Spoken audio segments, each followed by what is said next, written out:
Ladies and gentlemen, opposition side has stood here to tell you why strikes are fundamental in order to attain rights and to protect them, in order to protect an individual from being attacked by corporations. There were two main points of clash that arose in today's debate. First of all, do strikes bring forth economic benefits? And second, does defending the rights of a few justify a strike? Moving on to the first point of clash, do strikes bring forth economic benefits? Proposition side stood here today and told us about the company's point of view. They told us that strikes do not respect companies because you are affecting the income of that company and of the CEOs and heads of such companies.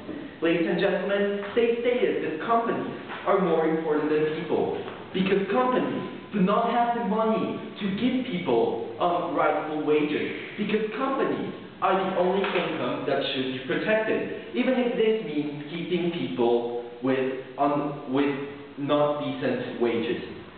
When talking about the individual, the answer that we found from proposition side was that poor people should appreciate $1 and be quiet about it because we are going to ban strikes.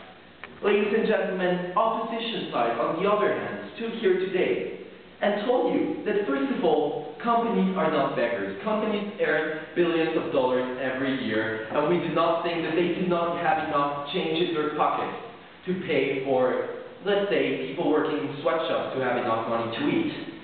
In the same way, we're talking about having to change the economy of the individual, not of the company. Because strikes are asking for a better personal economy. Strikes are asking for better wages, better working conditions. And we are respecting the worker. We are respecting the worker as a person who is actually doing the physical labor, who actually deserves to have enough money to eat, who actually deserves to not appreciate $1, but appreciate enough money to live a full life. The second point of clash is, does defending the rights of the few justify a strike? Proposition side stood here today and told us that for defending the rights of a few, we're affecting the whole population. Opposition side actually agreed that strikes are only for a select few. That strikes are affecting the population in examples used by the proposition side, such as not being able to watch Desperate Housewives on prime TV and not being able to attend some cultural shows.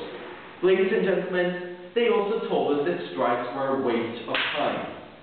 On the other hand, opposition side stood here today and told you that when such fundamental rights as having enough money to eat are being attacked, even one person being attacked is enough to justify such extreme measures, ladies and gentlemen, because only one person who is earning $1 per hour is enough to justify a strike. It is not a waste of time to have a strike. It may mean a bit less income to a multi-million-dollar earning company, but it means that we're respecting every single individual, that we're respecting that the fundamental rights of every single person are important, and not, even if the majority of the population may be a bit affected, like not being able to watch their favorite TV shows, etc. Ladies and gentlemen, we believe that we won this debate because we're able to prove how strikes are able to attain change and how strikes are able to bring forth the end of injustices. It is for these points that I beg this House to oppose this motion. Thank you.